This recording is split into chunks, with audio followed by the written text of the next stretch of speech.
Tugas aksi nyata Modul 1-2 oleh Vira Afriyati SPD MPD, CGB Angkatan 10, kelas 10-100 BPGP Sumatera Utara dengan fasil Pak Elman Lase dan PP Ibu Novita Pasaribu.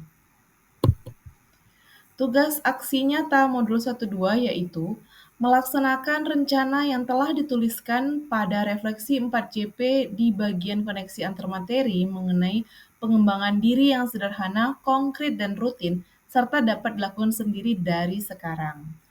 Nah, rencana yang saya tuliskan di refleksi 4JP bagian koneksi antarmateri yaitu pengembangan diri sederhana yang konkret yang akan rutin saya lakukan dari sekarang adalah saya ingin akan mulai merubah cara mengajar saya yang tadinya biasa-biasa saja menjadi menyenangkan dan menghadirkan inovasi-inovasi mengajar di kelas saya. Yang kedua, saya ingin melakukan refleksi dari kegiatan mengajar saya, karena selama ini, kalaupun saya ada merasa kekurangan dalam kegiatan mengajar saya, biasanya berlalu begitu saja, tidak pernah menjadi refleksi yang terorganisir. Kemudian yang ketiga, saya juga akan lebih banyak berkolaborasi dengan rekan guru, baik teman-teman saya yang di sekolah maupun rekan CGB maupun guru dari sekolah lain, baik dalam kegiatan kombel atau kegiatan non formal yang hanya sekedar sharing ide atau belajar bersama, misalnya belajar tentang Google Site, Canva, dan lain sebagainya. Berikut ini apa yang sudah saya lakukan untuk mewujudkan rencana yang saya susun, yaitu saya mulai merubah cara mengajar saya yang tadinya biasa-biasa saja. Saya mulai menghadirkan inovasi-inovasi dalam kelas saya, misalnya dengan outing kelas atau mengajar di luar kelas. Kegiatan ini ada foto-foto mengukur tinggi pohon. Ini adalah aplikasi dari trigonometri menggunakan alat peraga klinometer. Ini adalah kegiatan siswa belajar di luar kelas supaya begitu kan di luar diskus, di luar soal-soal aja, praktekkan kegiatan mereka mengukur cara dari objek yang diukur dengan tinggi badan mereka juga. Inovasi yang lain yaitu saya menghadirkan games, fun games dalam kegiatan belajar saya, misalnya untuk ulangan harian yang biasanya menegangkan, saya ganti dengan permainan kartu soal sehingga ternyata malah jadi menyenangkan. Ini anak-anaknya menikmati, mereka nggak sadar sebenarnya mereka sedang ulangan harian karena saya kemas dalam bentuk permainan menggunakan kartu soal.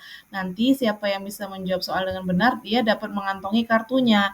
Jadi mereka akan melaporkan berapa kartu yang mereka berhasil kantongi, artinya berhasil mereka menjawab soal sebanyak berapa soal. Nah, ini adalah ketika bermain kartu domino trigonometri, mereka lesehan di lantai. Sebenarnya ini adalah ketika mereka harus menghafal nilai-nilai trigonometri, tapi saya kemas dengan cara bermain kartu domino. Dan ini adalah online games dengan word wall.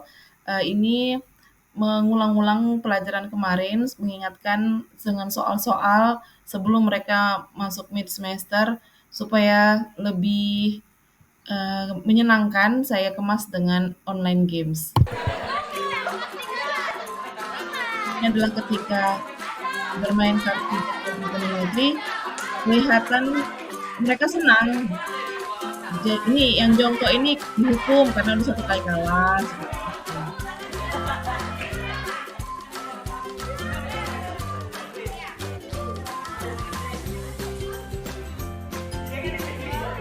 Jadi mereka harus mempertahankan nilai trigonometri yang tepat. Misalnya sin 30 dipasangkan dengan setengah, cos 0 dipasangkan dengan 1.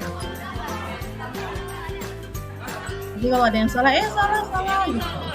Ini ada yang benar, nanti ada yang tahu. Aku tahu, aku ada gitu.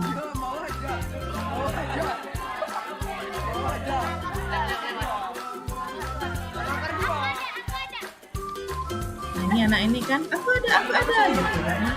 Ada nilainya yang cocok dengan kartunya. Seperti itu. Berikut contoh-contoh media alat peraga atau bahan games yang saya sudah persiapkan, seperti ini kartu soal, kemudian ini ada barusan saja belajar statistika menggunakan media diagram batang dan garis yang dibuat oleh siswa. Diagram garisnya dibuat dari benang wol sebagai pengganti garisnya, dan diagram batangnya dibuat dari karton, ditusuk-tusuk pakai pin. Nah, mereka presentasi menggunakan media yang mereka buat sendiri. Ini adalah klinometer yang dibuat oleh siswa yang tadi digunakan untuk belajar di luar kelas, di lapangan, untuk mengukur tinggi pohon. Kemudian rencana saya berikutnya selain menghadirkan inovasi di kelas, saya ingin lebih banyak melakukan refleksi karena selama ini agak kurang di sini. Jadi saya ingin mencoba mulailah banyak-banyak melakukan refleksi dengan menerima masukan dari rekan guru lain. Jadi LKPD itu dibahas dengan rekan saya yang lain, di manalah ini kira-kira yang perlu diperbaiki. Lalu juga ada supervisi kelas untuk mengevaluasi. Ini adalah kegiatan setelah selesai observasi kelas gitu. Jadi kita foto dulu. Kemudian ada ininya ya, pembahasannya. Ternyata kurangnya saya kemarin itu di asesmen karena nggak kelihatan ada kegiatan saya mengasesmen siswa dan lain sebagainya. Rencana saya berikutnya yaitu saya ingin lebih meningkatkan atau lebih banyak lagi berkolaborasi, baik dengan rekan guru di sekolah ataupun di luar sekolah. Ini adalah kegiatan, ini adalah eksekusi-eksekusinya kegiatan ketika saya belajar dengan guru di luar sekolah. Saya dan teman-teman saya di SMA 13 itu berkunjung ke sekolah lain, kami belajar tentang kurikulum Merdeka, pelaksanaannya seperti apa sebelum kami memulainya, karena kami tahun pertama, kami belajar langsung studi banding langsung ke sekolah yang sudah melaksanakan. Ternyata itu jauh lebih efektif daripada membaca atau menonton YouTube ataupun mengikuti pelatihan. Ternyata jauh lebih efektif langsung kami datangi sekolah yang sudah melaksanakan dan belajar langsung dari guru-guru di sana, sehingga kami tahu harus bagaimana melaksanakan kurikulum Merdeka di sekolah kami tahun pertama, terutama di kegiatan P5. Dan ini adalah ketika saya berkolaborasi dengan guru-guru se-Indonesia, bukan hanya di Medan saja, tapi ada yang dari Sulawesi, ada yang dari Jawa Barat.